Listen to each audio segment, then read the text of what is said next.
Now my next step is to reinstall my cam chain tensioner.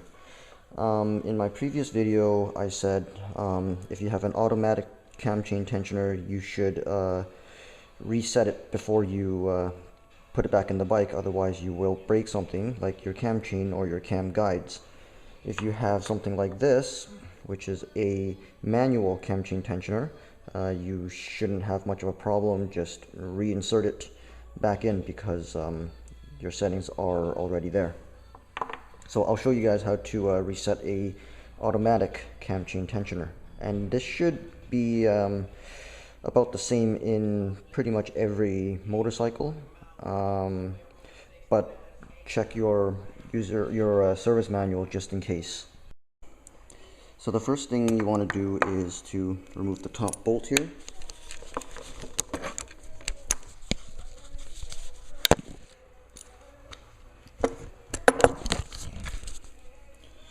Okay. Now there is a spring under there, but it's not under a whole lot of tension, so this shouldn't really pop out at you. However, it may be different for different bikes, so just do this with caution.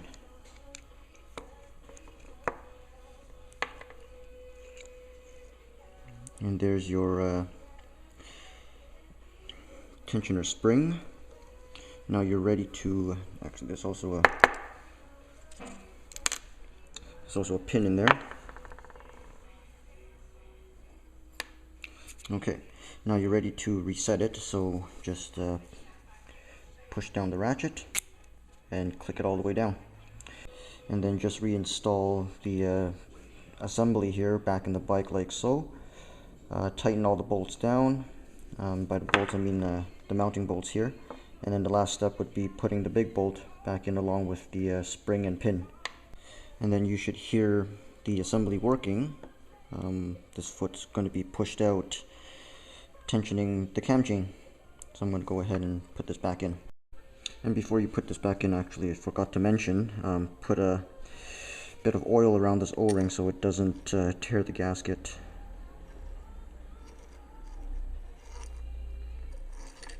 And actually that's a bit too much. And that's what happens when I'm not looking at the product itself, but rather at the camera. So just wipe away the excess. Just lightly coat this around, and I'll be right back with the next step. And now I'm just going to install the cam chain tensioner bolt, and as I shove this in, you will hear the ratchet.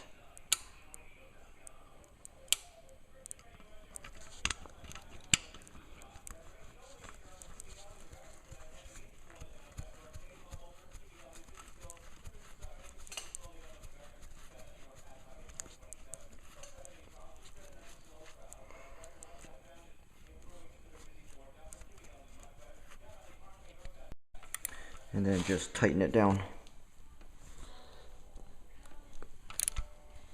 Alright, and that's it. That's the cam chain tensioner installation. Now I am going to spin the crankshaft around 360 degrees just to see that everything is spinning correctly and that nothing is interfering. For example, if I accidentally put the camshafts in wrong, at least upon startup it won't, I'll catch it before any bad things happen. So well, the worst thing that can happen is the valves hitting a piston due to incorrect timing. So I'm going to spin the crankshaft around 360 degrees.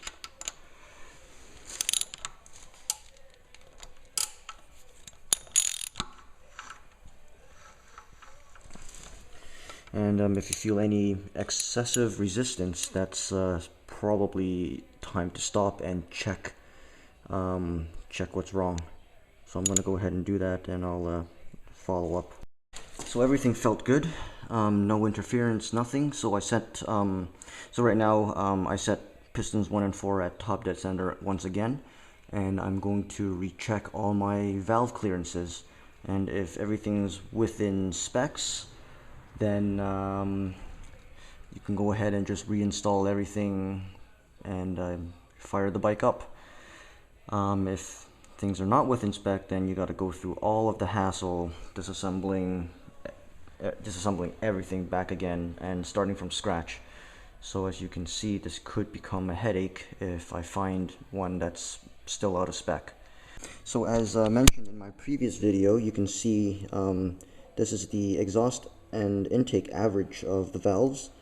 So that's what I'm going to be aiming for. So I'm going to start with the 0.25 shim, because if the calculations are correct, 0.25 should fit in there. So again, I've created another chart, and this is the after shimming, so then I will know exactly what my readings are. So I'm gonna, again, with this example, start with cylinder 1, exhaust, first valve. So I'm gonna start with the 0.3 millimeters, just because that's pretty much at the upper limit.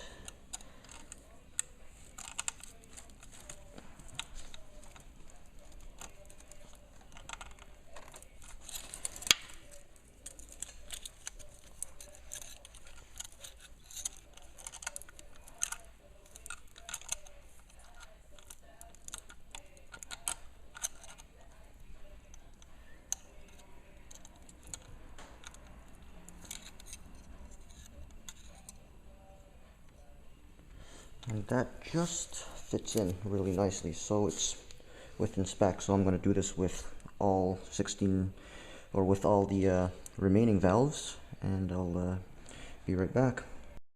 So everything pretty much checks out this time. Everything is within spec more or less. The only thing that did come up is this 0.2 here. My limit is 0.19, but I'm not going to let a 0.01 of a millimeter get me all worked up. So everything checks out. I can now go ahead and reassemble everything, and then well, after everything's all installed, I will do a quick startup, check if everything's running. Hopefully my engine won't grenade. And actually, if you hear me out, I did have a buddy which did the same thing, and I suspect he dropped something in the engine that he didn't know of. After a minute of starting up, his cylinder number 1 just blew up. So hopefully my bike won't end up with that fate. So I'm just about to reinstall the valve cover gasket. Now I've painstakingly removed any remaining silicone sealant. As you can see, it's not there anymore. And by painstakingly, I meant I spent a good hour and a half on this. Just make sure you just peel the old stuff off before reinstalling the gasket, making sure you don't drop any inside the engine. With the gasket all cleaned off, the next step is to apply the high temperature silicone, and I like to apply it where these little things are, and in places that look like they need it. I'm not sure if you can see it, but right there. So I'm just going to do that.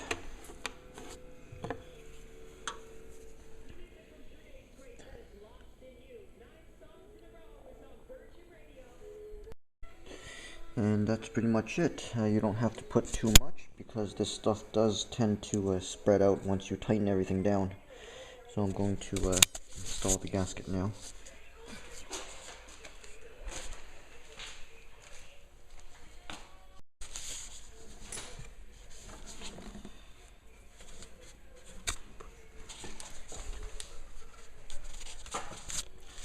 And then just push everything down, make sure it's all seated in there. It only fits one way on the engine block here, so that looks just about done. And now we're on to reinstalling the cover, the valve cover.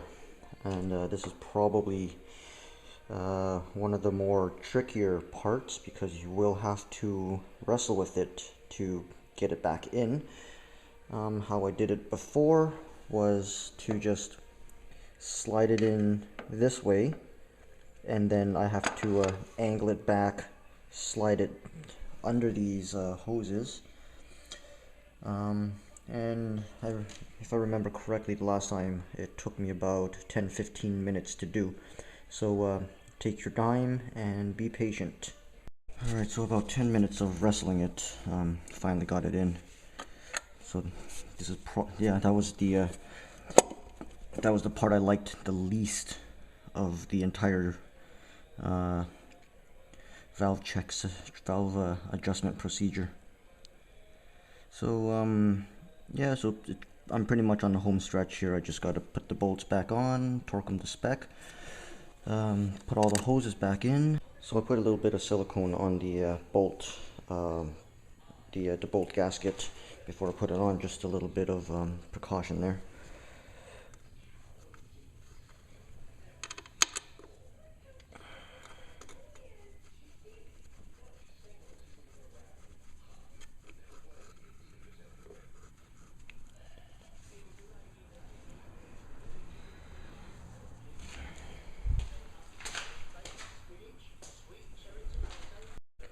And that's about it. I just have to torque these bolts back down, reassemble the airbox, put all the hoses and connectors back in, and final step would be to start the bike up and see if this valve adjustment worked. So stay tuned. So moment of truth. It is now time to start up the bike, and we'll see if this valve adjustment was a success or a failure. Now I spun the crankshaft around a couple times just to make sure nothing was interfering, nothing was notchy or out of the blue. So anyway, here we go.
Oh yeah, I love that noise. So I guess it was a success. So my final thoughts, this definitely is a pretty involved procedure. I didn't find it too difficult at all, but it is just really time consuming. I would guess from start to finish, actually the time that I took from start to finish was about closer to 8 to 9 hours, and that includes the making this video, the filming and all. If I wasn't filming, if I just went straight through, I probably could have done it in about 4 to 5 hours. So I guess the important thing is, as long as you get your timing correct, everything all marked and labeled, and you should be able to do this without a hitch. This is so anyway, I'm going to continue reassembling the bike. Unfortunately, it's a little bit late right now, so I can't go for a ride, although I would love to go for a ride. Guess I have to wait till tomorrow morning. So, well, I'm kind of tired, so maybe my next video won't be as complicated as this one. So maybe I'll make it something like changing brake fluid. So that's pretty simple, anybody can do. So hopefully this video gives you guys an insight on what a valve adjustment procedure involves. Hopefully you guys found this helpful.